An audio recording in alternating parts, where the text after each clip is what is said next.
Que le Seigneur vous bénisse, Pasteur Salem. Je te bénisse. Oh, nous voici encore aujourd'hui.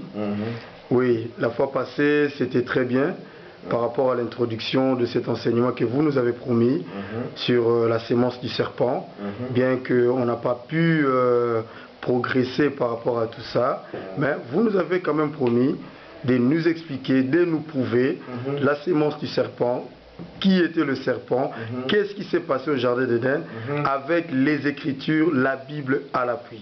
Est-ce qu'aujourd'hui vous avez le temps, éventuellement, pour nous expliquer et nous démontrer tout ça?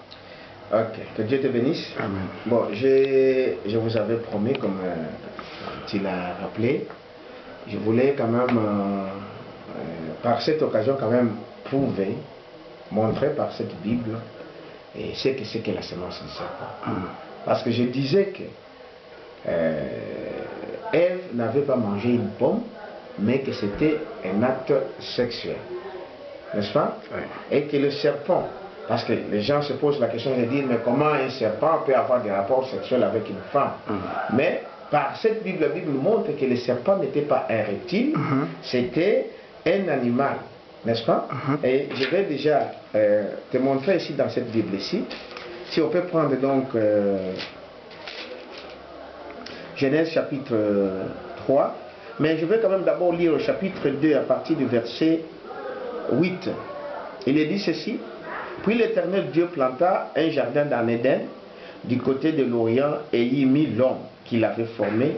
L'Éternel Dieu fit pousser du sol des arbres de toute espèce, agréables à voir et bons à manger. Et l'arbre de la vie au milieu du jardin, et l'arbre de la connaissance du bien et du mal aussi. N'est-ce pas? C'est que Dieu, quand il a planté ce jardin au jardin d'Éden, comme nous le savons aujourd'hui, il avait mis là l'homme.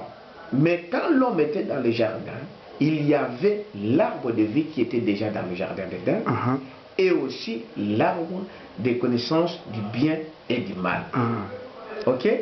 Mais si vous lisez dans la Bible, vous allez voir que l'homme aussi est comparé à l'arbre. Parce que Jésus-Christ lui-même se compare au pain de vie, il se compare au cèpe, n'est-ce pas? Comme disant, nous sommes des sarments. Alors, c'est-à-dire qu'un homme est comparé à un arbre. Donc, si je peux te montrer quand même pour avoir une précision sur cela, si nous lisons ici dans Nombre 24, 6, Nombre